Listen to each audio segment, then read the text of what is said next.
Hepinize selam dostlar. Bugün sizlerle Watcher of Realms'da bir tier list yapacağız hep beraber. Bu tier listemizde 2 gün sonra gelecek olan exclusive Hero Banner'ımız var biliyorsunuz ki. Özel karakterlerimiz geliyor ve burada seçilecek karakterlere dair bir tier list yapayım dedim. Hazır event de yaklaşıyorken. Hangi char'lar uygundur, ne alınmalı, ne alınmamalı, ne nerede iş yapar, nasıl yardımcı olur falan bunlardan bahsedeceğiz. Evet listemize kimle başlayalım? Şöyle görece listenin en kötüsüyle Falşia ile başlayabilirim. Ha bu arada tier'ları da 4'e ayırdım. Direkt mükemmel olanlar. Hani yapışın gidin bu çarlarınız yoksa önce ilk önceliğiniz bunlar. Ondan sonra hemen altına bir çok iyi. Onun altına iyi. Koleksiyon dediğimde hani oyunda kullanım olarak neredeyse hiçbir işe yaramayan, hiçbir oyun sonu contentinde falan işinize yaramayacak ama hani şuradaki 280 yazısına daha da yaklaşmak için bu koleksiyonu doldurabileceğiniz karakterler ordusu. Falşia ile başlayayım. Koleksiyona koyuyorum direkt Falşia'yı. Nerede hatta kendisini de bulalım. Burada. Falşia, Falşia'nın sıkıntısı şu. Kendisinin 2 tane kılıcı var. Biri büyü, biri fiziksel vuruyor. Ama sıkıntısı şurada. Bu 2 farklı damage türünü de nasıl kullanacağınızı falan asla siz belirleyemiyorsunuz. Tamamen kendisi rastgele bir şekilde hem fiziksel hem büyü hasar, hatta arada gerçek hasar da vuruyor olması lazım true damage. Karışık olarak bunları vuruyor. Daha güncel gelen bir çarımız var burada onda. Kane'in var. Hani A1'ine açtığınız zaman hava tile'larına koyduğunuzda büyü, yere koyduğunuzda fiziksel vuruyor ve bu kontrol sizin elinizde tamamen. Keza kendisi tek dışında olduğu için yerde değiştirebiliyor. Yani Kanan'ın varlığıyla Falşia denen karakterin zaten oyunda hiçbir anlamı kalmadı. Ki Kanan yokken de öyle iyi bir hasar output'u yok. İki türlü de. 19 cost'u falan da var zaten. Deploy'u da pahalı. Boss contentlerinde de iş yapmıyor. Keza sınıflarından biri kuzeyli. O yüzden Northern olduğu için kalkanla da çalışan bir mekaniği olması lazım, evet. O da çok yardımcı olmuyor kendisine. Klasları da çok iyi sayılmaz yani böyle bir karakter için. O yüzden kendisinden mümkünse uzak durun. Fazlasıyla işlevsiz bir karakter şimdi. Ondan sonra sırada önce o zaman aşağıdan yukarı doğru gideyim. Alt koleksiyonu dolduralım. Oraya koyabileceğim Captain Reeves var. Aynı şekilde Dahlia'dan daha iyi olsa da.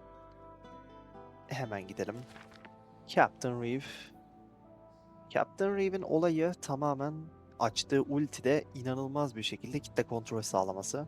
Ya oyunda şu gün bile en iyi kitle kontrollerden birine sahip. Çok fazla kişiye stun atıyor.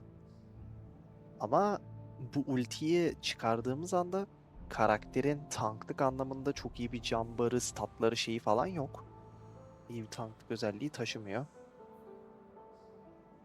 Keza onun yanında diğer yaptığı şeyler de yetenekleri falan çok iyi değil. Atak speed'i falan artıyor talent'ından. Daha fazla slow atıyor. Ultisinde de daha fazla stun atıyor. Tamamen kitle kontrol üzerine. Ha yani para veriyor fazladan. %6 gold boost'u için alabilirsiniz. Falchia'dan kesinlikle daha hayırlı, en azından durduğu yerde size ekstra para da kazandırır. Ama onun dışında bir iki yerde kitle kontrole ihtiyacınız çok olursa, işte Apokaliptik'in ilk fazı gibi testeresine daha geç doldursun diye, ki oralar için bile çok daha iyi alternatifler mevcut. Onun dışında çok da bir işlevi yok maalesef. Zaten çok eskide kalmış bir karakter, oyunun çıkışıyla birlikte geldi neredeyse. Bir buff'tır falan bir şeyler lazım, bir ara bir elden geçirirlerse çok daha iyi olabilir. Koleksiyon olarak koyacağımız başka karakter kim var? Dahlia var. Şöyle yine bu ikisinden daha iyi olsa da. Hemen bulalım. Nerede Dahlia? Şurada. Ya Dahlia'daki en büyük sıkıntı, kendisi oyunun en uzun menzillerinden birine sahip. Jezebel'i saymıyorum. Çok uzun ama çizgisel bir hatta vuruyor. Bu hattı efektif şekilde kullanabileceğiniz oyunda çok fazla içerik zaten mevcut değil. Ha, Ingrid'de de mesela böyle bir hat var ama Ingrid mod değiştirdiği zaman normal şöyle karesel bir şekilde de vurabildiği için Ingrid'e sorun olmuyor bu durum. Keza Ingrid ışınıyla düz hattı vururken de bu hattın çok daha ötelerine vuruyor. Bir de hasarı Dahlia'ya kıyasla kat ve kat daha fazla. O yüzden onun için sorun değil ama Dahlia'da bir sorun var. Keza Dahlia'nın bir başka problemi de atak speed'ine oranlı olacak şekilde Cursed Blossom etkisi veriyor. Bunun da sıkıntısı şöyle nerede göstereceğim. Ha, şurada yazıyormuş, görmedim. Bu Cursed Blossom etkisini rastgele bir bloğa koyuyor yerdeki. Yani karakter rastgele çalışıyor ve karakterin tüm işlevi de bu rastgele bloğa koyacağı etki üstünden dönüyor. Yani atıyorum tamamen saçma salak bir yere koydu bu etkiyi. Düşmanlar değmiyor bile o bloğa. İşte burada yazdığı slow'dur, poison'dır. Zaten tüm gördüğünüz yetenekleri bu tile'lar üstünden. Adamların bu tile'a değmesi lazım. Şurada zaten çiçek koyuyor gördüğünüz gibi. Bunlardan bahsediyorum. Bunlar RNG. Hal öyle olduğu zaman karaktere çok güvenemiyorsun. Ne zaman iş yapar diye. Onu da geçtim. Hadi bu düzgün yerlere koysun bu çiçekleri. Karakterin tile'ı çok sorunsal. Bir ara kodeksi bozmuştu. Hani öyle bir durum vardı. Conqueror kodeksti galiba. İşte onun dışında hasarı falan da öyle aman aman iyi değil. Of, dahliye alayım da kullanayım. Buradaki diğer karakterlere kıyasla seçmezsiniz yani asla dahliyeyi ama bu saydığım iki isimden çok daha iyi.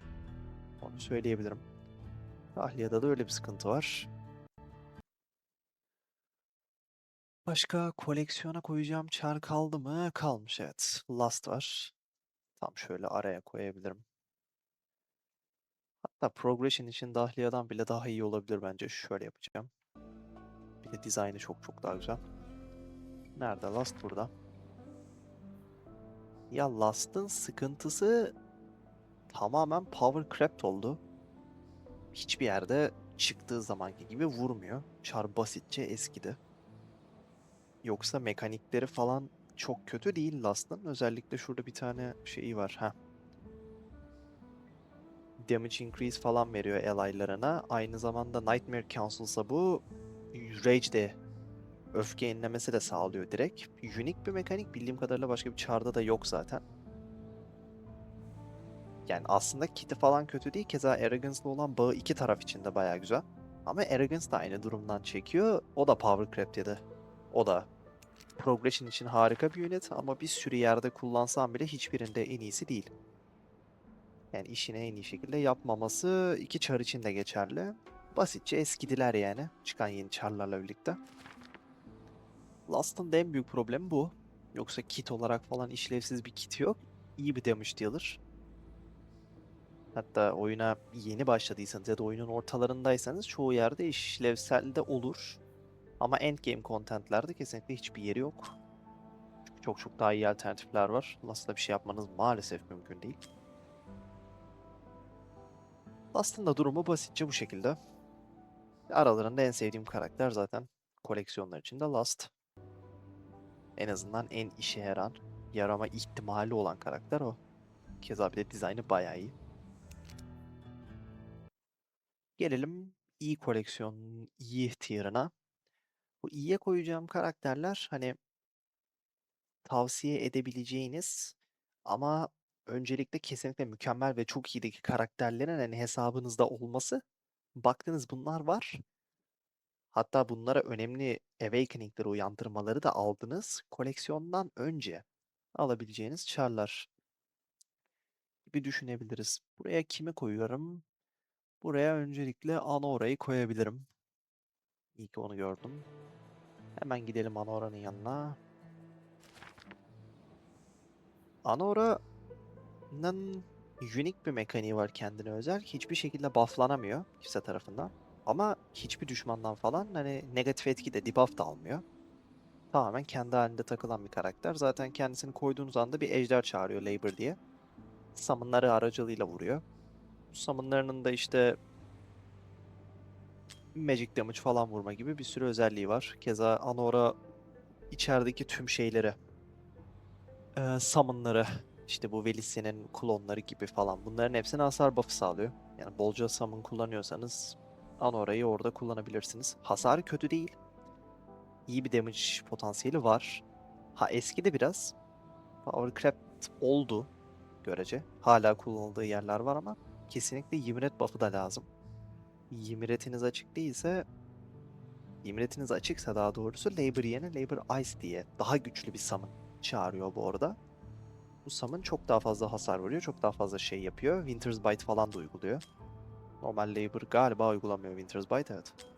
Yani düşmanları dondurma makarası da var. Ymret'iniz varsa. Hani hasar güzel, kötü bir karakter değil. Saydığım 4 karaktere göre hayli hayli çok daha kullanışlı. Ama işte hem Ymret'e biraz bağlı oluşu hem de bu special özel karakterlerin içinde çok daha güvenebileceğiniz isimler mevcut. Geleceğiz zaten onlara da. Hem onların seçilebilmesi adına Anora'yı ben buraya koydum. Ha bu char'ların Awaken'larını falan incelemedim. Onlara da bakabiliriz. Bu koleksiyonluk char'lar için zaten Awaken de önemli değil. İnan fark etmiyor. Anora'nın Awaken'larına bakalım.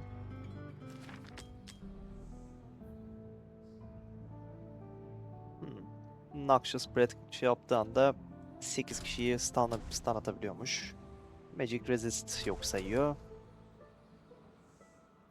Ha bir de A5'inde bu Noxious Breath'ten etkilenen herkes %20 daha fazla hasar yiyormuş. Yani kötü değil Awaken'ları ama çok çok daha iyi Awaken harcayabileceğiniz karakterler mevcut. Onlara da gelelim. Sırada bu iyi kategorisine koyabileceğim kim var? Gwendolyn var. Hemen gidelim. Dostlar Gwendolyn verdiği heal'ı shield üstünden veren bir karakter. Karakterlere shield veriyor. Bu shield'ların süresi tükendiğinde de birazcık HP'ye dönüşüyor.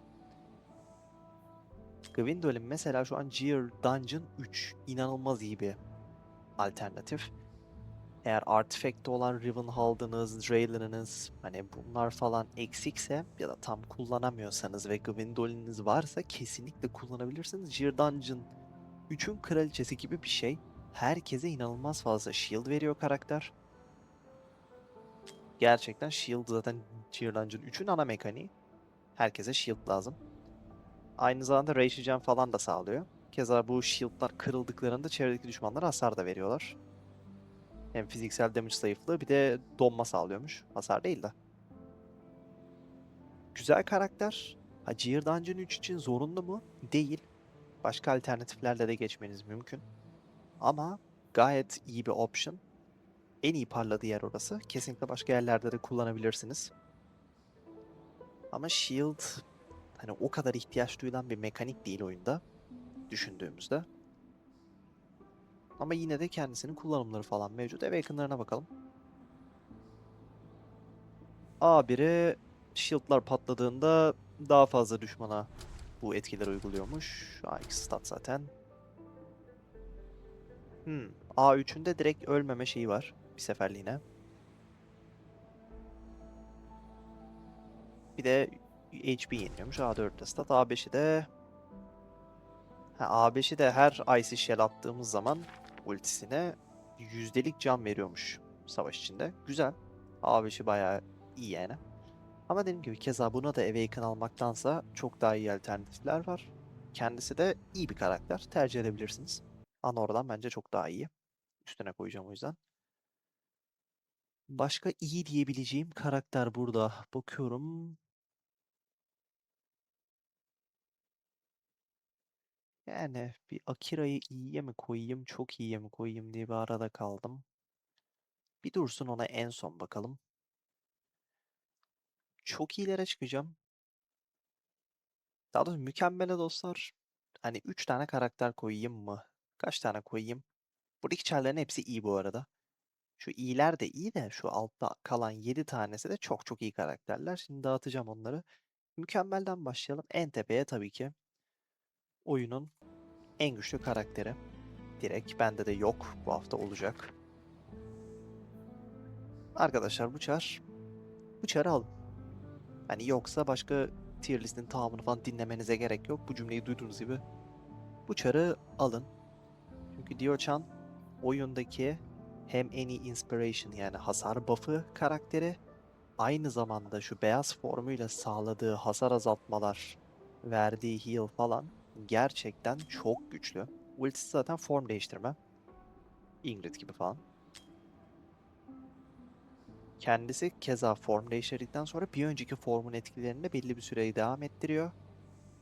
Bu heal veren modu hem heal veriyor hem %10 physical damage, %10 da magical damage hasar azaltması sağlıyor.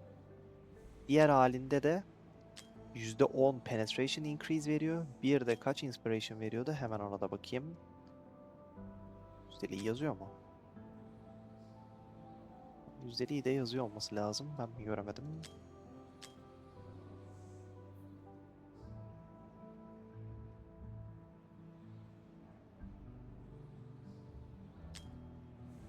Yazmıyor muydu ya? Ya da ben mi göremiyorum şu an? Ha, direkt burada bu şekilde yazıyormuş. %21 yeteneği fulllediğinizde %25. %25 hasar buff'u veriyor herkese. Bu kırmızı şu halindeyken. Aynı zamanda şurada okumuştuk bir şeyler daha sağlıyor. Penetration increase de sağlıyor. Mesela Lubu ile olan pasifi açıksa da Dio-chan'ın 7 AoE damage düşüyor. Yani Lubu'nuz varsa çar daha da zor ölüyor diyebiliriz. Fazlasıyla iyi, fazlasıyla güçlü, hatta oyunun en güçlü karakteri. Keza kendi bu hasar modundayken yüzdelik hata da artıyormuş. Sanırım hataya göre veriyor şeyini. Ha yo, hata artıyor. Healing'in hataya göre veriyor, okey. Ben de %100 bilmediğim için bir yandan hem bakmış oluyorum hem de kendi yorumumu katayım istedim. Ama çok güçlü. Her yerde kullanılıyor. Şu an bile mesela çıksanız şurada arena, en basitinden önünüze gelen ilk tuş tıklasanız hangi kategoriye bakarsanız bakın Dio-chan 3, Dio-chan 2, Dio-chan 1. Hani her yerde. Bu sadece arenaydı işte, gidin şurada guild'da bakalım. Drake. Ne bilse bakalım mesela, dur burası değil. Bak Dio-chan, Dio-chan, Dio-chan, Dio-chan. Herkesin takımında Dio-chan. Abyss'te var.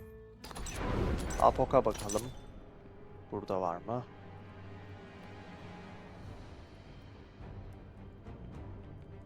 Ha, burada olmaması kullanamayacağınız anlamına falan gelmiyor bu arada. Sadece muhtemelen çok daha iyi alternatifler olduğu için. Ha, burada kullanmış mesela biri. Dio-chan. 102k atmış. Ya, dünyaya bakalım direkt. Dio-chan.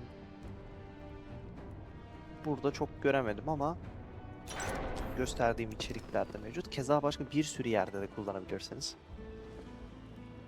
Neredeyse her yerde dostlar yani. Gireceğiniz işte şeyde, Artifact Material'da, Gear Raid'lerde, bazı kodekslerde, işte Faction Trial'larda zaten kullanırsınız. Hikayede, orada burada, yani her yerde. Kendisi gerçekten aşırı kırık, aşırı güçlü. Özellikle de A1'ini aldığınız zaman range'i şundan şuna dönüşüyor ve bu range inanılmaz bir range. Ya düşünün, şu alandaki herkese kalıcı şekilde şey veriyorsunuz. Hasar boost'u veriyorsunuz. Fena iyi bir özellik yani, gerçekten bambaşka. Hatta şu yeteneği sayesinde de atıyorum hasar boost'unu verdiniz. Hemen ultiyle form değiştirip biraz heal falan verip zaten 9 saniye boyunca devam ediyor ki bu 2 4 6 15 saniyeye kadar çıkıyor. Bir de bunun trigger süresi 60'tan 45'e iniyor. Yani ikide bir form değiştirip zaten 45 saniye, 15 saniye birinin etkisi devam ediyor falan.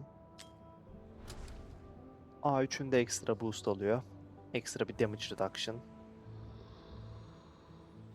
Bir de Song of Sorrow'la daha fazla target'a boost verebiliyormuş, hasar boost'u.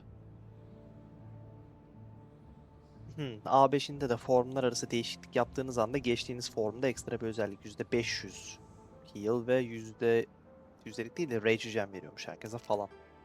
Gerçekten çok güçlü. Hatta en güçlüsü. Oyunun en iyi non-lord şey karakterlerinden biri. Blue Summon'ını alabileceğiniz en iyi karakteri bile olabilir hatta. Bu limited'ların en iyisi. Hemen onun arkasından Kigiri'yi koyacağım. Mükemmele.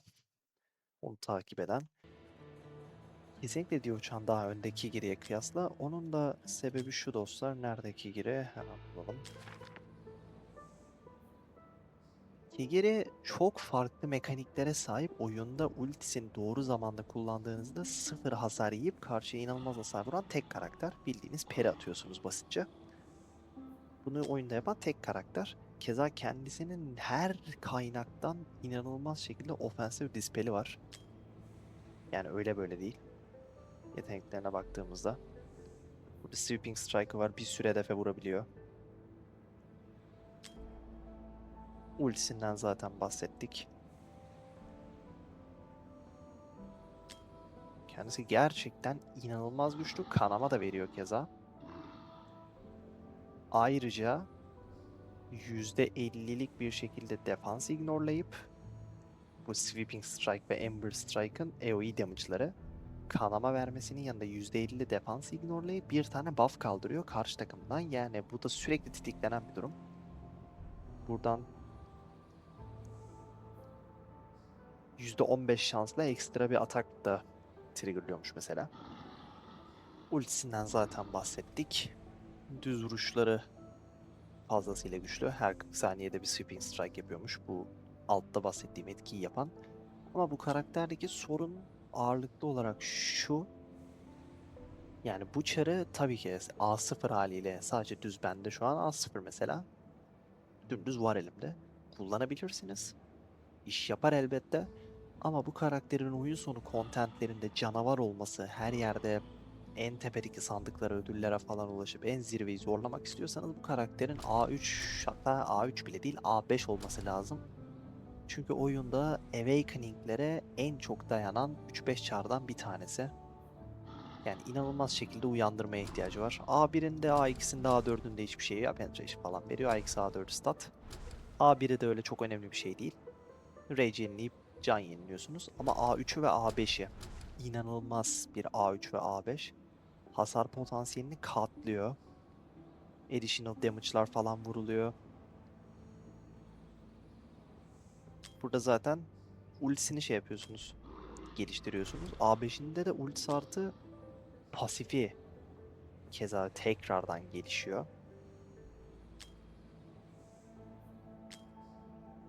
Ve yani burada bahsettiğim bu dispeller, defansı yok saymalar falan bunlar inanılmaz sık. Neredeyse her zaman tetiklenmeye başlıyor. Bu uyandırmalar sayesinde. Keza karakterin ultisiyle de zaten bossların size vurduğu inanılmaz büyük hasarları tek tuşla doğru zamanda bloklayıp o hasarı geri yansıtabiliyorsunuz. İnanılmaz bir damage'la. Ya çok iyi karakter ama işte Dio-chan mesela A0 haliyle alanı küçük A1 yaparsanız yetiyor Dio-chan'a. Ha, daha yukarısı tabii ki olur. Ama mesela A1 Dio-chan da size oyunun sonuna kadar götürür ki orada gösterdiğim adamlardan bazıları A1 kullanıyordu. Ama Kigiri mesela sizi A1 haliyle oyun sonunda bir yere götürmez. Kendisi çok iyi bir çar olsa da uyandırmaya dayanıklı bir çar. O yüzden Dio-chan'ın biraz daha altına koydum. Ama hala inanılmaz bir canavar kendisi. Kaldık şu 5 karaktere mükemmele koyabileceğim burada oyun değiştiren. Bunu sanırım bir çar daha için söylerim. O da Lady Mina olacak. Ben onu da mükemmele koyacağım. Ha bu arada bu Perşembe günü gelecek olan eventte Lady Mina ve Kayn bu iki karakter seçilebilir olmayacaklar. Ama ben limited karakterler oldukları için yine de videoda bahsedip yer vermek istedim. Fikrimi belirteyim. Uygun yere koyayım. Kane'ın daha yeni banner'ı geldiği için seçilebilir değil. Lady Mina'da sadece Dracula'nın eventi geldiği zaman alınabilir oluyor. Evet, Lady Mina.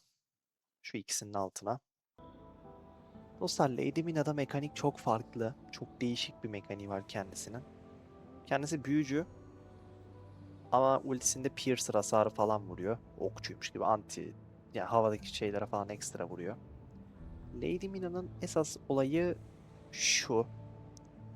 Attığı düz vuruşlar düşmanlara slow ve blood sigil denen rakiplerin bunu dispelleyemediği üstlerinde ne olursa olsun kalan bir etki veriyor. Yani Lady Mina düz vuruşlarıyla hasar falan vurmuyor. Lady Mina'nın esas olayı ultisinde düz vuruşları yavaşlatıp mühür bırakıyor. Keza Lady Mina her kaç vuruştaydı? Her 5 vuruşta bir %100 bir AoE damage vuruyor 5 kişiye kadar. Ha, bu ekstra gelişmiş ataklar physical damage zayıflatması da veriyor düşmanlara. O da güzel bir özellik. Esas olay bu. Bu pasif. Lady Mina ultisini açtığı anda board'da olan hasarı en yüksek iki karakterin yüzdelik iki karakterin yüzdelik 40 atağını alıyor kendisine. Onlardan çalmıyor, kendisine ekliyor. Bu hasarını ödünç aldığı diyelim atağını iki karakter ve kendisi bu Blood Sigil verdiği düz vuruşlarıyla bu mührü olan düşmanlara çok daha fazla vuruyorlar. Keza bu bonus ultisi bitene kadar komple o süre boyunca aktif kalıyor. Ayrıca bu skill'i de yükseltirseniz bu %15'lik hasar boost'u 20 kaça? 20-25 30'a kadar çıkıyor. Gerçekten fazla güçlü. Ya şöyle düşünün. Basit bir örnekleme yapalım. Mesela benim Ezaret'imde kaç K atak var? Şöyle baktığımda 16K falan. %40'ı bunun 6400 yapar az çok. Hadi aynısını bir de Oren'e de şey yapayım. Bunun daha da fazla mesela 7200 falan yuvarlarsak. Düşün Lady Mina kendisine 13.000 14.000 atak alıyor sadece buradan. Kendisinin base atağı o yüzden çok düşük zaten milletin 5.000. Healer'ın bile 4.600 iken 5.500 falan. Lady Mina'nın 2.300. Onun sebebi de bu pasif. Çünkü Lady Mina'nın da atıyorum 3.000 4.000 atağı olsa çar fazla kırık olurdu. Onu dengelemek adına. İki kez daha buna gear taktığınızda kullanırken buradan zaten gelecek. Kendisinin 7.000 8.000 atağı oluyor. 14.000 15.000 de sağdan soldan ödünç aldınız. 20-25'lere kadar çıktı çarın atağı. Fazla güçlü bir durum. Gelelim o zaman bu bonusu aldığı ultisine. Ultisinde de bu az önce saydığım bonusu ultisinde alıyor. Ultisinde de dairesel bir alan açıyor. Şurada göstersin. Bu alan içindeki 10 taneye kadar düşmana stun atıyor. Stun da atmıyor. Yerinde tutuyor direkt. Ya stun olunca bazı düşmanlar stun etkisi direkt sersemletme yazanları yemeyebiliyorlar ya o yüzden. Hani direkt yerine sabitliyor, çiviliyor diyelim. Bir de bu Blood Sigil etkisini, bu düşmanlara fazla vurdurtan o yükü herkese veriyor. 10 düşmana da kadar. Düşün 10 düşmanı yerinde tutabiliyorsunuz üzerinize akın akın gelirken. Sonrasında Lady Mina Dracula'ya dönüşerek burada %220 AoE şekilde piercing damage vuruyor. Sürekli bir şekilde. Bu inanılmaz bir damage. Şurada aldığı buff'ları düşünün. 20-25 bine kadar hasar aldınız. 10 kişiye kadar insanı bir yerde tuttunuz. Herkese AoE şekilde hani birine vurduğunuz diğerine de sekiyor. Çünkü herkes stunlı zaten dip dibe. Ya bu inanılmaz bir hasar dostlar. Gerçekten çok işlevsel bir karakter. Keza şunu da unutmayalım. Herkese de vulnerability sağladınız. Kaç? %15'te daha fazla hasar yiyorlar. Ayrıca bu da yetmiyorsa Dracula'nız da varsa Lady Mina bu iki karakterden atak ödünç almasının yanında crit damage'larının da %20'sini alıyor. Hani anasınınki diyeceğiniz bir olay. Bende Dracula var. O yüzden bundan da yararlanabiliyorum. Yani buna da hemen örnek verelim mesela basitçe. Crit damage %50. Hemen bakalım. Ezarette kaç mesela? %358. %20'si bile %70 crit damage boost aldı Nezaret'ten. Gittim 70'ti sallıyorum bundan aldım. %140 crit damage da ödünç aldım bir de. Zaten çar kritik de vuruyor. %100 crit'in üstüne çıkarsınız gearlarken. Gerçekten muazzam. İnanılmaz güçlü. Ha bir de oyunun bedava verdiği Dracula yanınızda varsa bu talent iki tane enhanced basic attack sağlıyor. Ayrı şekilde tık tık diye iki tane vuruyorsunuz. Şurada talent var ya her 5 düz vuruşta bir gelişmiş vuruyorsunuz. O gelişmişi iki tane vuruyor artık pıt pıt diye iki kere patlatıyor. Çok bu öyle game changer falan bir özellik değil. Zaten fotoğrafında da iki tane düz vuruş gidiyor. Ama bu Dracula'nın boost'u, kendi pasifi ve ultisinin falan yaptıkları ya inanılmaz dostlar. Çok iyi karakter. O yüzden onları Kigiri ve Diocha'nın yanına eşdeğer olarak koydum. Ha, ikisinden daha az etkili görece overall baktığımızda ama yine çok güçlü. Hani Awaken'larına baktığımızda ultisinin range'i ve vurma sıklığı artıyormuş. Gayet güzel bir A1. A2'sinde daha da ucuz diyor. 14 zaten 12'ye düşüyor. Tıpkı bir Marksman gibi. Sylas falan gibi. A3'ünde vurduğu hasarın belli bir kısmını can yenilemek için şey yapıyor. Can da yeniliyor. Tamam. He. Keza A3'ünde bu Blood sicilli insanlara fazla vurma olayı sadece ultisi açıkken normalde yaşanıyor. A3 varsa bir karakter ve Lady Mina fazla vurmaya hep devam ediyor. Ultiyi açtığınızda yine iki karakter yüzde çok fazla şekilde. Burada %12 daha düşük bir hasar ama sürekli olan bir etki. Çok iyi bir A3 bu arada. A4'ü daha hızlı ulti yenileme işi. A5'i de bu Blood sicilli düşmanlar öldüklerinde Lady Mine'ye enerji sağlıyorlarmış. He, %20'ye kadar da Lady Mina hasar boost'u kazanıyor bu öldürdüğü. Ya çok iyi arkadaşlar. Aa şeyi de çok iyi. Awaken ağacı da bayağı iyi.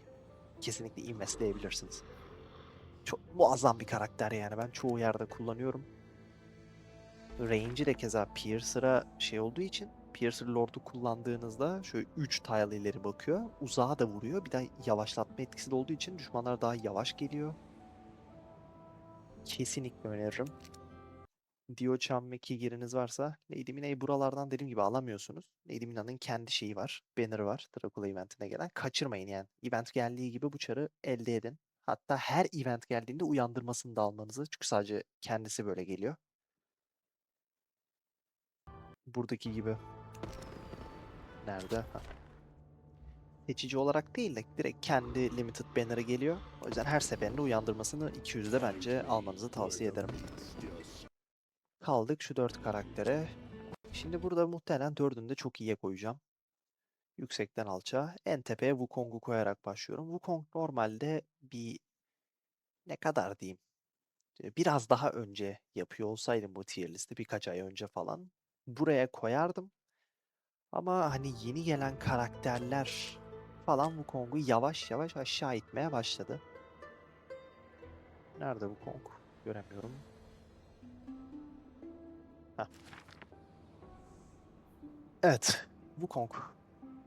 Dostlar Wukong düz vuruşlarıyla klon çıkartıyor. Bu klonlar da düşmanlara vuruyor. Ultisinde de çok büyük bir şekilde single target damage vuruyor ve stun atıyor. Stun iyidir. Yer yer ihtiyacı oluyor. Keza Wukong'un düz vuruşları da belli bir ihtimalle stun atabiliyor. Wukong'un da Kigiri gibi bir olayı mevcut. Kigiri'den farkı şu. Kigiri A5 olduğu zaman oyunun tüm içeriklerinde en zirveyi zorlayabiliyor. Wukong o daldan biraz düşmeye başladı. Kigiri kadar etkili değil artık özellikle. Ha yine çok iyi. Yine A5 bir Wukong'unuz olduğunda çoğu yeri paramparça edersiniz doğru bir takımla. Ama etkisi ve önemi Kigiri kadar değil. A5 Kigiri kadar. O yüzden Kigiri'nin biraz daha altında. Ha Wukong'un şöyle bir güzelliği var. Bu klonları sayesinde hasarı onlara tanklatma durumunuz var. O yüzden Wukong'u yer yer tank gibi de kullanabiliyorsunuz. Çünkü Wukong düz vuruş attıkça 3 taneye kadar klon çıkartıyor. Kendisi bayağı güzel tank da yapıyor. Başka böyle atladığım bir etkisi var mı? Ha, Thunder etkisi falan var işte. Thunder'ların hepsini şey yapıyor. Tüketiyor ultisinde de. Thunder etkisi de ne yapıyor? %'lik defans yok sayıyorsunuz belli bir süreliğine. Güzel özellik. Zaten Wukong da bayağı güzel bir karakter. Ama bir de Wukong'da şöyle bir durum mevcut. Yeni bir hesap açtığınızda, oyuna başladığınızda 11. günde yanlış hatırlamıyorsam Wukong'un banner'ı her hesaba garanti olarak geliyor. Yani Wukong oyuna başlayan herkes zaten alabiliyor. O yüzden bu Limited'da Wukong'u seçmek daha az değerli oluyor tabii diğer karakterlere göre. Bir de anlattığım şeyler dediğim gibi uyandırmaları özellikle A3 ve A5'i. A5'inde basit bir şekilde ultisini 2 kere atıyor bir basışınızda. Çok büyük hasar farkı sağlıyor bu arada. Ekstra başka şeyler de var da. A3'ünde de normalde sadece Wukong düz vuruşlarıyla belli bir ihtimalle stun atabiliyorken A3'ten sonra o çıkardığı 3 taneye kadar klon da her vuruşunda stun atabiliyor. Yani adamı maymun edip yerinde tutabiliyorsunuz çok uzun süreler. Kendisi dediğim gibi çok iyi bir karakter. Nightmare Watcher klasları da güzel. Uyandırmaları Kigiri gibi çok önemli. Yine oyunda 3-5 tane aşırı uyandırmaya dayanan çardan bir başkası Wukong. Aşırı şekilde tavsiye ederim. Ama şu 3 karakteriniz, hadi Mine'yi buradan alamıyoruz. Şu 2 karakteriniz kesinlikle olmadan Wukong'u almanızı önermiyorum. Kong'la ilgili yorumlar bu şekilde. Sonrasında şu 3 karakter içinde en önemlisi Kayn olur herhalde. Buraya koyacağım. Kayn'ın da bu eventte dediğim gibi alamayacaksınız. Ama yine de bahsetmekte fayda var. Watcher Infernal klasları bayağı güzel. Arkadaşlar Kayn'ın olayı bu Falşiye videonun başında bahsettiğim karakter ne yapıyor? Fiziksel vuruyor, büyü vuruyor, gerçek hasar vuruyor. Kayn denen karakteri yere koyduğunuzda zemine fiziksel vuruyor. Kanan denen karakteri A1 yaptığınız zaman şu ilk uyandırması çok önemli. Hepsi güzel ama şu ilk uyandırması inanılmaz önemli. Kanan'ı A1 yaptığınız anda hava yani hava tile'larına koyduğunuz anda Kanan'ın platformlarına Kanan fix bir şekilde büyü vurmaya başlıyor. Falchia'nın aksine Kanan'ın nasıl çalışacağı, ne vuracağı sizin elinizde. Ayrıca savaş içinde büyü veya fiziksel diye bir değişikliğe gitmek isterseniz kendisi zaten tek dişin olduğu için ultiyi bastığınız anda yer değiştirebiliyorsunuz. Bayağı büyük bir alanda. O yüzden istediğiniz zaman fiziksel, istediğiniz zaman büyü hasarı vurma özgürlüğüne sahipsiniz. Bu bir. Bu zaten çok önemli bir durum. Mesela Wukong ve Kigiri'ye ne dedik? A5'e kadar ihtiyacı var dedik Awakening'e. Awakening'e konuşamadım. Kanan için A1 yeterli. Oyun sonu contentlerinde bile. O yönden rahat. Ayrıca Kanan'da inanılmaz bir hasar var. Özellikle Jezebel'i de aldıysanız bir önceki eventte adamlara uyguladığı her debuff için %24'e kadar ekstra vuruyor. Çok iyi bir özellik. Bunu da geçiyorum. Jezebel'iniz yoksa bile ultisinde kendisi form değiştiriyor ve inanılmaz şekilde karşısını deşmeye başlıyor. Şöyle bir durum da var. Ultisindeyken, Ascended formunda da ne yaptığını anlatalım hemen. Daha uzağa vurabiliyor. Çoğu debuff'tan etkilenmiyor. %50 daha çok vuruyor. Bu vuruşları yakma veriyor. Ondan sonra başka kendisinin ne özellikleri var? Kendisi %60'a kadar crit damage stackleyebiliyor. Sonra bunları tüketerek %160 vuruyor birine. Ultisinde ise de %320 vuruyor 2 kişiye kadar. Kendisinin düz vuruşa keza 2 düşmana kadar vuruyor. Yine inanılmaz güçlü bir karakter. Gerçekten çok güçlü. Kullanımı kolay. Awakening olarak da A1'den yukarısına ihtiyacınız çoğu zaman yok. Çok fazla hasar vuruyor. Her şeyi hasar üstüne karakterin. Şundan da bahsettim. Bahsetmedim pardon, şimdi bahsedeceğim. Ultisini attınız, bu forma geçti. Bu formda herkese vurdu vurdu ultiyi doldurdu. Bu formdayken ulti basarsanız direkt %50 rage veriyor. Ve ultisinin süresini 2 saniye daha uzatıyor. Halihazırda aktif olan. Yani Kayn'ın düşmanlarla aktif olarak savaştığı sürece neredeyse her zaman ultisini koruyabiliyorsunuz. Özellikle boss contentlerinde falan zaten bu aktif savaş işi hiç bitmediği için sürekli Kane'in ulti atıyor, sürekli yakma veriyor, işte kritikleri patlatıyor, ekstra vuruyor falan filan. İnanılmaz iyi bir karakter. Hatta hatta şunu yapacağım. Wukong'dan bile iyi. Çünkü A1 Kane'in A5 Wukong kadar vuruyor şu an hasar testlerinde bosslara falan. Hani damage output olarak o yüzden Wukong biraz da aşağıda kaldırıyorum. Kane'in çok fena şekilde sollamaya başladı Wukong'u. Çok güçlü karakter. Bu eventte almanız maalesef mümkün değil ama bir sonraki eventte Lady Mina haricinde tüm şeyler aktif olacak. Özel seçilebilirler. Fazla iyi, fazla güçlü. Kesinlikle tavsiye ederim. Şu yukarıda gördüğünüz mükemmel çarlarınız varsa yapışın. Asla pişman etmez. Hatta Unpolished Soulstone cebinizde mevcutsa ve Diocha'nınız A1 ise oyundaki en önemli awakening budur bu arada.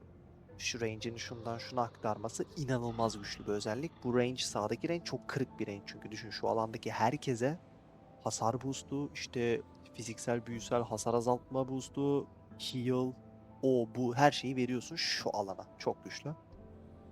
Bunun haricinde ekstra soulstone'unuz varsa Kanan'ı A1 yapın. Yaslanın arkanıza baksın keyfine. Evet, Kanan'ı övme sekansımız da bittiğine göre iki tane çar kaldı. Akira ve Moridin. Sırada Moridin var.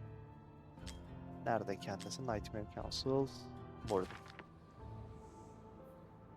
Moridin özellikle Abyss'te ve Malrik'in taşlarını yaparken kullanabileceğiniz en iyi seçeneklerden bir tanesi.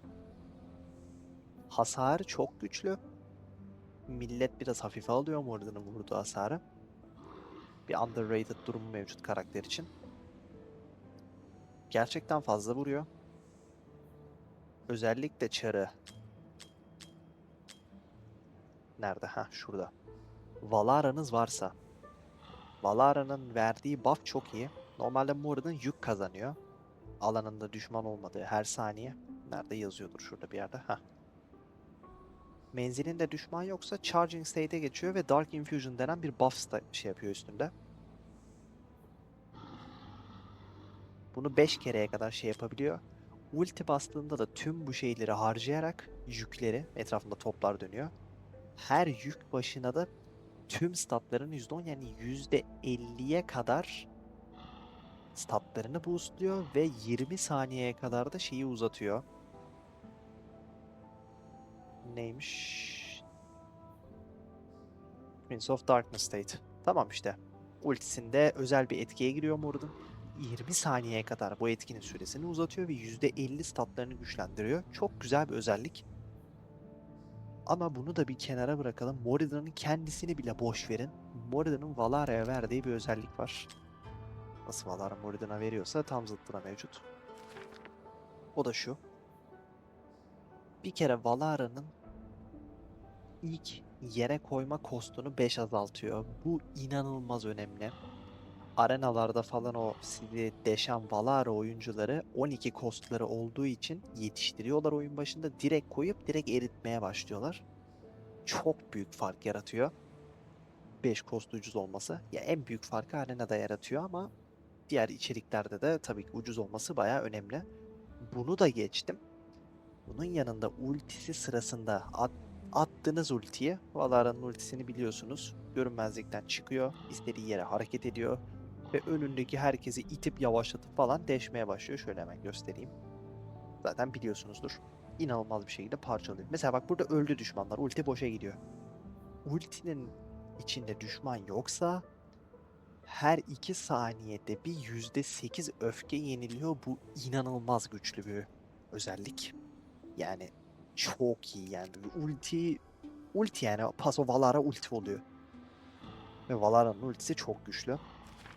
Moridan'ı sırf Valara'ya verdiği buff için bile kullanabilirsiniz ama onu da bir kenara koyuyorum. Char'ın kendisi fazlasıyla güçlü. Keza ultisi sırasında belli bir ihtimalle defansını falan yok sayıp Rage yenilen konuşamadım. Rage Regen, öfke yenileme olayı da var. Ben de bakıyorum bir yandan eksik ya da yanlış bilgi vermemek için Char'lara. Bende olmadığı için Moradin yanlış bir şey söylemeyeyim diye.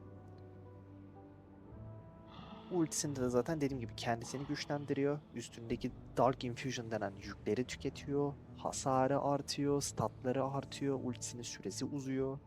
Ultisinde de ne yapıyormuş mesela ekstra vuruşlarda %300 damage vuruyormuş. De 2 tile boyuncaki düşmanları başına dostları başına Rage Gen kazanıyormuş. Fazlasıyla iyi bir olay. Ultisi daha hızlı da olsun diye. Bayağı iyi bir karakter. Awaken'lara ihtiyaç ihtiyaç demeyeceğim ama fark ediyor Awaken'ları yine. değil de hangisi? A3 mü? Evet bu. %10 ekstra daha stat boost veriyor. %50'den 60'a çıkıyor A3'ünde. Keza etrafındaki dostlara da rage jump falan sağlamaya başlıyor. Yarısı kadar kendisine sağladığının. A5'inde zaten gerekli süre kadar Prince of Darkness'ı bastığınızda diyor yükleri toplayıp %30 ekstra physical damage reduction ve magic damage yani %30 ekstra falan hasar. Güçlü. Çok güçlü. Fazlasıyla iyi bir karakter. Dediğim gibi esas parladığı yerler Abyss ve Malrik'in taşları ama onun dışında kendisine kullanım bulabilirsiniz rahatlıkla. Gelişim progres için de bayağı iyi bir karakterdir. Çoğu yerde sizi hikayede falan tek başına alıp götürebilir. Keza tek dişin olması da yine bir yerden bir yere taşıyabiliyorsunuz çarı. Tek dişin rahatlığı da mevcut. Klasları da bayağı iyi. Nightmare, Esotericist. Üzmez. İki türlü de yüzüklerini taksanız rahat rahat taşıtır sizi. Ve son karakterimiz Mister 2. İyiye mi koysam diye bir düşündüm de çok iyiye koyacağım. Akira'da çünkü. Nerede? Yine bende olmayan bu kardeşi. Burada Akira. Akira. Akira, Akira, Akira. Akira'nın özelliği board'da bir yere koyduğunuz anda size bir tane de klonundan vermesi. Daha ucuz bir şekilde. Karakter slotunda bir tane daha Akira'nız oluyor. Klonunu da başka bir yere koyabiliyorsunuz. Klonu kendisini belli bir süre sonra ortadan kaldırıyor. Ama Akira'nın statlarının identical galiba yanlış yapmadıysam aynısını kazanıyor. Yani iki kere Akira vuruyormuş gibi düşünebilirsiniz. Kendisinin esas olayı AoE şekilde physical vurması. Biraz niş bir durum. AoE physical her yerde ihtiyacınız olmuyor. Ama ihtiyacınız olduğu yerde de Akira kullanabileceğiniz en iyi seçenek oyundaki muhtemelen. Toplu bir şekilde vuruyor işte. Ultisinde çok daha hızlı vurmaya başlıyor. Bakın yukarıda da klonu var gördüğünüz gibi. Bildiğin iki tane Akira'nız oluyor basitçe. Tamam. 3 taneden 3 ekstra düşmana daha vurabiliyormuş ulti süresince. Ve donmuş düşmanlara karşı %100 daha fazla vuruyormuş ultisinde. Böyle bir durum da var. Tamam başka. Ha, Akira'nın düşmanları dondurma ihtimali de var bir yandan. Düz vuruşlarında. Kusura bakmayın en çok bilmediğim karakter anlattıklarım için de Akira. Çok bir fikrim yok. Bir yandan bakıyorum. Pasifi ne yapıyormuş burada? Ultisi süresince konuşabilsem bir de. Yine donmuş düşmanlara karşı ekstra Akira donmuş düşmanlara baya ekstra vuruyor her şeyiyle. Vuruşuyla ekstra öfke enlemesi varmış. Ha, kalkan olduğu sürece de kuzeyli olmasından kaynaklı etrafındaki dostlarına da öfke enlemesi falan sağlayabiliyormuş. Yani Akira'nın basitçe olayı klon olması belli bir süreliğine. Klon ve Akira'nın da donmuş düşmanlara karşı inanılmaz vurması ve ikisi de AoE vuruyor. Bayağı bir şekilde. Bildiğim kadarıyla Awaken'larına bağlı bir çar Akira'da. Ha, A1'i mesela. A1'inde mesela kopyasını koyduğunuz anda kopyası ulti basmışsınız gibi vurmaya başlıyor. Bence önemli bir özellik. Hayvan gibi hasar, deli gibi patlama hasarları. A2 stat A3'ü. Ha A3'ünden sonra A3'ünde de her iki saldırıdan sonraki üçüncü saldırın 3 tane ekstra instant ekstra damage vuruyor. Yani ultin hayvan gibi daha da fazla vurmaya başlıyor. Her 3 saldırıda bir. A4 stat. A5'i de missile baraj dediğimiz pasife 5 düşmana kadar AoE damage vuruyormuş. Şu ultisini bastığınızda herkese continuous şekilde damage vurduran pasife ekstra vuruyormuş. Kendisini buraya koydum çok iyiye. Çok bir fikrim olmamasına rağmen çünkü çok fazla kullanan insan gördüm etrafımda. yer yer. Onların nasıl kullandığına falan da bir ufaktan bir bakınca ha iyiye de koyar mıydım? Koyardım. Çünkü dediğim gibi AoE physical damage vuruyor. Özellikle donmuş düşmanlara karşı ekstra vuruyor. Ve klonuyla çok anlık diyebileceğimiz burst hasar var. Güçlü. Kesinlikle tavsiye ederim. Bende yok. Hiç kullanma şeyim olmadı. Diğer çarları biliyorum. Bayağı bir şeysine. Emin olmak için baktım onların şeyine, özelliklerine falan da. Akira hakkında gerçekten çok bir fikrim yoktu. En son o kaldı. Yanlış bir şey söylediysem kusura bakmayın. Bakarak yorum yapmaya çalıştım ama olabilir, bir şey gözümden falan kaçmış olabilir. Sanki bana dondurma şeyi biraz düşük gibi geldi ya. Eksik okumadıysam. Tamam. Kopyayı koyduğunuz anda ikisi de %15 ekstra vuruyormuş. Ve hasarlarını %10 ihtimalle 5 saniye dondurma Winter's Bite. 3 tanesi dondurma veriyor işte. Etkisi gerçi bir tane Winter's Bite uygulasanız 5 saniye sürüyor. O süreçte de %100 ekstra. Tamam, o yüzden çok güçlü karakter zaten.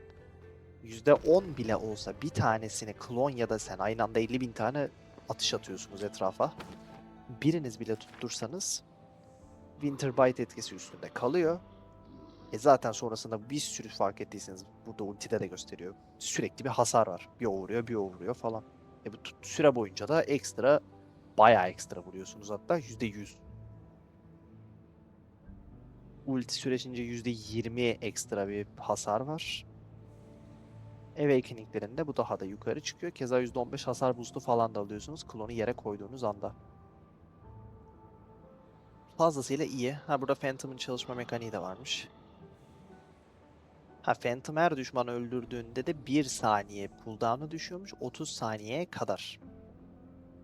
Kaç saniye normalde bekleme süresi?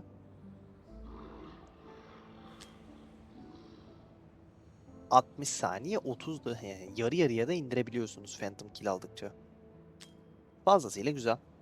Biraz niş. Diğerlerine göre daha aşağıda kalmasının sebebi bu karakterin ufak bir noktada kendisini çok iyi parlatma gösterme şansı var. AoE physical damage falan olduğu için. Ama o gösterdiği yerlerde de gerçekten çok başarılı. Fazlasıyla iyi bir karakter. Şöyle bir bakıyorum listeme. Bir şey değiştirir miyim? Bir şey alıp aşağı yukarı falan. Dediğim gibi bir Akira'yı Iyi'nin en tepesine mi falan diye koysam diye düşündüm. Çünkü Gwendolyn içinde mesela Gear Dungeon 3'ün kraliçesi ağırlıkta dedik. Ama Akira'nın kendini parlatıp gösterme yeri biraz daha fazla ve AoE Physical Damage denen mekanik oyunda kalkana kıyasla çok daha evrensel, daha işlevsel diyebiliriz. Yapacağım liste benim bu şekilde olurdu dostlar. Eğer Kane'in ve Lady Mina'yı da dahil etmeyelim. Aşağı koyabiliyoruz mu? Koyamıyormuşuz. Yani onları da yok sayarsanız eğer çıkartabilirsiniz şöyle bir kafanızda hemen. Çünkü bu ikisini eventte alamayacaksınız. Ama kalan her karakter açık olacak.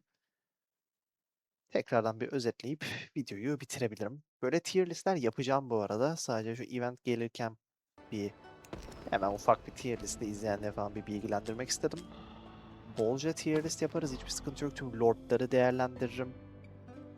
Tek tek tüm class'lara bakarız. Şöyle genel tüm fighter'ları falan ele alırız. Hatta epic'leri falan da dahil edebilirim bunun içine. Oyuna yeni başlayan insanlar hangi unitleri kullanmalı, 4 yıldız bile olsa hangilerinden kaçınmalı falan. Dediğim gibi dostlar 70 levelim. Oyun hakkında bilmediğim şeyler tabii ki var. Ama aktif olarak oynadığım ve sürekli insanlarla konuştuğum, araştırdığım, kendim izleyip şey yaptığım için çoğu şey hakkında az çok bilgi sahibiyim. Size de elimden geldiğince yardımcı olmaya çalışırım. Yanlış söylediğim, atladığım, düzeltilecek bir nokta falan varsa da kesinlikle hemen aşağıda yorumlarda belirtin. Hem ben de öğrenmiş olurum. Hem videoya, kanala bir etkileşim olmuş olur. Hem de sohbet etmiş oluruz. Her türlü kazanç. Dediğim gibi tier listimin son hali bu. Dio çanınız yoksa hesapta ilk önceliğiniz bu. Dio çanınız varsa Kigiri. Lady Mina'yı saymıyorum. Kendi eventi geldiğinde alın. Bunlar varsa Kanan, sonra Wukong. Wukong dediğim gibi hesabı yeni açıyorsanız zaten 11. günde direkt banner geliyor. Yapışın. Oyuna yeni başlamış olacaksınız. Progression için oyunda ilerleme inanılmaz zaten iyi bir unit. Her yerde götürür sizi. Sonrasında Moradin ve Akira. Şu yediliği aldıktan sonra iyi klasmanına geçmeden önce tavsiyem işte sallıyorum hiçbir Soulstone bulmadınız. Diochan'ı A1 yapın. Kigiri'yi A5, Kanan'ı A1, Wukong'u A5, Moridin ve Akira'ya da ihtiyacınıza göre Constellation ne kafam. Star Rail'a gitti. Awakening'leri atın. Bunları da hallettikten sonra ya da bu Awakening'leri atmadan Gear Dungeon 3 mesela geçemiyorsunuz. Gwendolyn'in Shield'ına ihtiyacınız var. Ya da Anora'nın mekaniklerinden birine falan. Bu çarları alabilirsiniz. Koleksiyonluktaki çarlarla hiçbir işiniz yok. Oyunun hiçbir yerinde zaten bu çarlar lazım demeyeceksiniz. Tamamen işte Reeves'ı para boost'u, hesap fazla para kassın derseniz alabilirsiniz. Hatta sırf onun için bile en öne koyabilirim diye düşündüm de. Çar olarak baktığım için burada. Falşia hiçbir işinize yaramayacak. Dahlia random ya RNG'ye şansa dayanan bir karakter. Keza range'i bozuk sıkıntılı. Last gayet iyi bir karakter ama vurmuyor. İşlevsel değil sadece. Kit falan çok iyi de o gerekli damage'i çıkartamıyor cebinden. Anora Gwendolyn yer yer fazlasıyla iş yapabilecek, cebinizde bulundurmak isteyebileceğiniz şarlar. Akira, Moridin iş yaptıkları 2-3 yerde fazlasıyla iyiler. Hatta Moridin'in ekstra da artısı Valara her yerde iş yapıyor oyunda. Oyunun en iyi karakteri muhtemelen Lord olmayan. Dio-Chan'la falan yani top 3 yapsam oyunda non-Lord Char'lar için Dio-Chan, Valara birini daha koyardım. Moridin'i sırf Valara'ya verdiği bonus için bile alabilirsiniz. Wukong çoğu yerde işlevsel. Biraz geri planda kaldı. Anlattığım gibi Kanan'a falan kıyasla. Çok daha az vuruyor artık. Ama hala çok iyi. Kanan damage makinesi. Direkt kullanabilirsiniz. Lady Mina zaten bahsettim. O pasifiye Vlad Drakula'nız varsa oradan gelen ekstra pasif ultisi manyak bir şey. Kigiri ve Dio-Chan da oyunun en tepe iki karakterlerinden biridir. Hatta top 3 yaparsam Dio-Chan, Kigiri, Valara derim herhalde. Buna göre değerlendirebilirsiniz diyelim. Benim ekleyip söyleyeceğim sanırım başka bir şey kalmadı. İzleyip eşlik eden herkese çok teşekkür ederim dostlar. Videoyu beğenip like, yorum, abone bir şeyler atmayı lütfen unutmayın. Daha fazlası gelecek. Yarın da muhtemelen hatta bugün belki bir tane daha çekebilirim. Bir başka tier list yapabilirim. Zaten yaptığım gibi de paylaşırım.